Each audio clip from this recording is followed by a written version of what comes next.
네, 선생님이 이렇게 다시 영상을 찍게 된 거는 내일 우리가 이제 사회 2단원 단원 평가를 볼 거잖아요.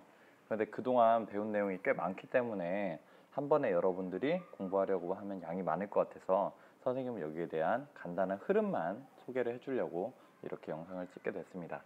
이 영상을 보진 않아도 되는데 여러분들이 이제 그 교과서를 읽을 때 막 모든 걸 다 외우려고 하면 어려우니까 어떤 일이 일어났고 그에 따라서 어떤 일로 연결이 됐더라 라는 것들을 여러분들이 기억해 주면은 좀 더 공부하기가 편하지 않을까라는 생각이 들어요.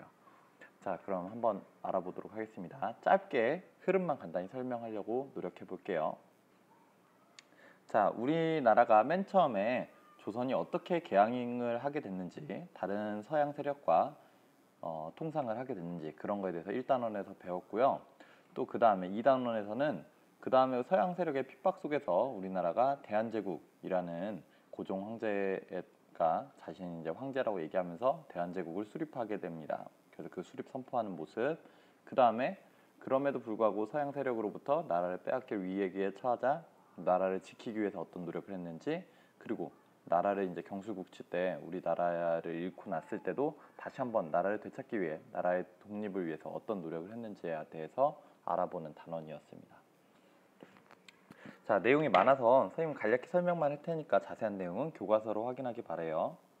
자, 먼저 조선의 개항입니다. 우리 맨 처음에 우리 2단원 배웠을 때 흥선대원군 배웠는데 기억납니까? 네. 흥선대원군의 개혁 정책을 통해서 그 당시 이제 세도 정치를 어떻게든 막아보려고 했습니다.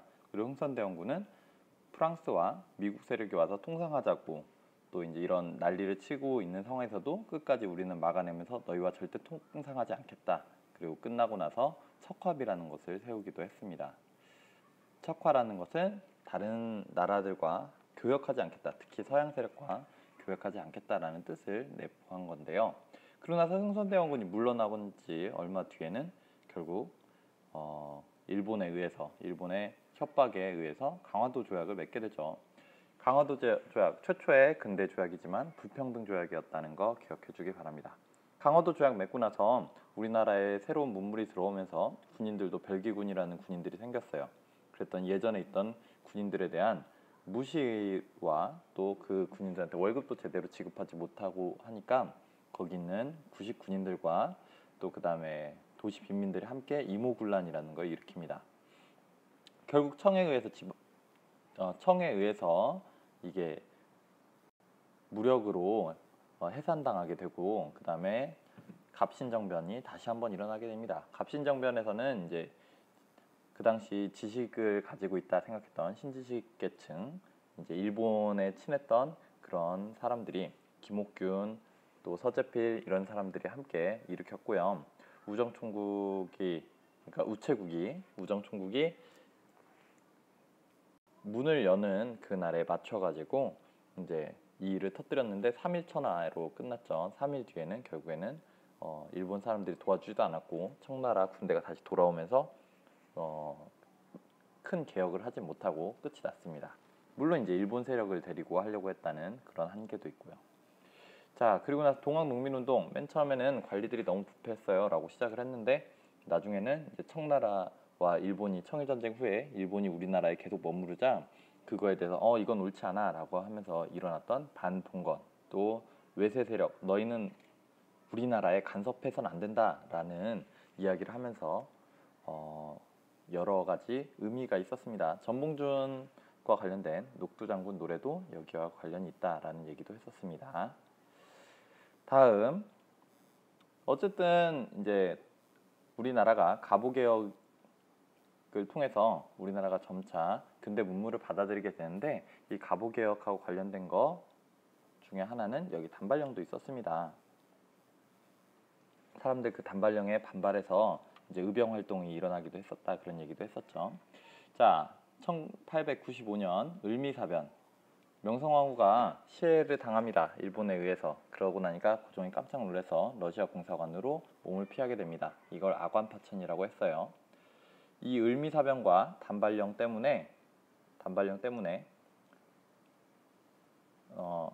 항일 의병 운동이 처음으로 일어나게 됩니다. 그리고 또 아관파천에 대해서 독립협회라는 사람들이 다시 고종이 다시 경복궁으로 돌아가셔야 됩니다라는 이야기를 하면서 독립협회에서 이야기를 하고 고종이 다시 경복궁으로 돌아가서 우리도 이제 우리 스스로 대한제국이다라고 선포하면서 다른 나라들과 우리는 동등한 입장이다라는 것을 주장했습니다. 그에 따라 이제 근대 문물도 수용하고 새로운 학교도 짓고 했지만 결국 그 개혁이 오래 가지는 못했고 실제 큰 효과를 보지는 못했었다는 점이 기억납니다. 다음, 나라를 지키기 위한 노력. 나라를 지키기 위한 노력 무엇이 있는지 보면요. 1894년에 이제 그 당시 가부개혁했다가 1895년 을미사변이 있었죠. 마찬가지로 10년 뒤에 1904년에 러일 전쟁이 있었습니다.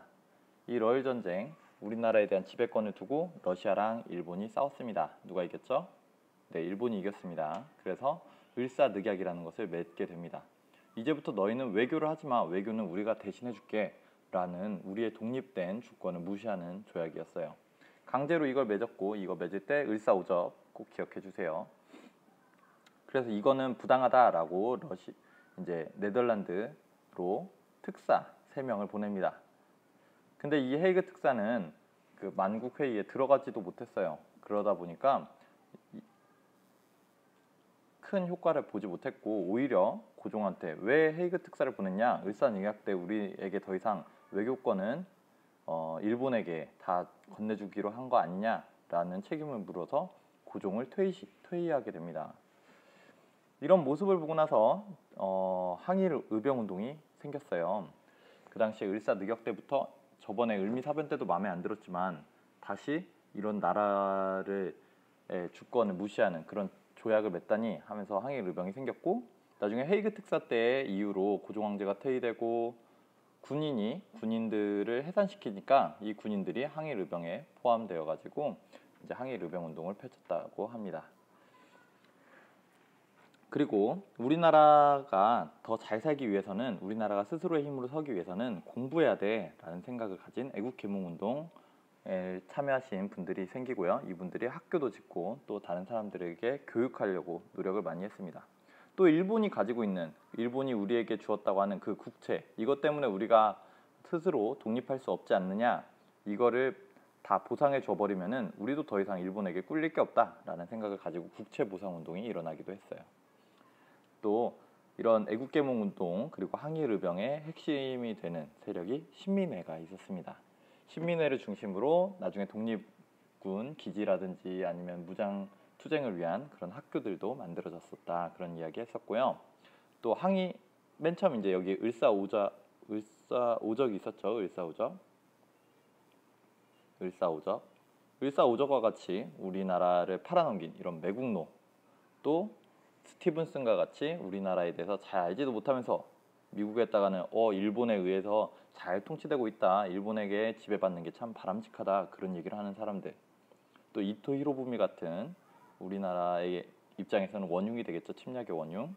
그런 사람들을 처단하는 사람들이 생겼어요. 장인환, 전명훈, 또 안중근 장군 이런 사람들이 되겠죠. 자, 끝으로 이제 1910년이 되고 나면 우리나라를 뺏기고 독립운동기, 일제강점기를 겪게 됩니다. 그때 우리 민족이 처음으로 겪어야 했던 고통은 무엇이었냐면은 헌병 경찰들이 조선인들을 함부로 잡아다가 태형을 시키기도 하고요. 토지조사 사업이라고 해서 땅을 조사한다라고 하고는 그 땅에 대해서 신고서 같은 거를 내지 못한 농민들의 땅을 빼앗고 그 농토를 일본인한테 헐값에 주기도 했었다. 그리고 산미증식계획, 쌀을 많이 생산하자라고 얘기해놓고 실제로 많이 생산된 양보다 훨씬 더 많은 쌀을 일본으로 가져가 버렸다. 그런 일들이 있었죠. 고종 황제께서 돌아가신 그날을 기해가지고 그쯤 해서 3.1 운동이 일어났습니다. 우리나라의 독립 의지를 만국의 세계 전체에 퍼뜨리면 우리나라를 도와주는 나라가 생길지도 몰라 라는 생각을 가지고 3.1 운동을 시작하게 됩니다. 비폭력 운동으로 진행됐는데도 불구하고 일본은 총칼로 그 시위를 진압하고 또 우리를 무자비하게 대했습니다. 3.1 운동이 끝나고 나니까 좀 더 조직적으로 우리가 독립운동을 해야겠다라는 생각에 대한민국 임시정부가 생기게 되었고요. 그리고 이 3.1 운동이 일본 정부한테 일본의 그 당시 일본 총독부가 통치하고 있던 통치 방식에 변화를 줍니다.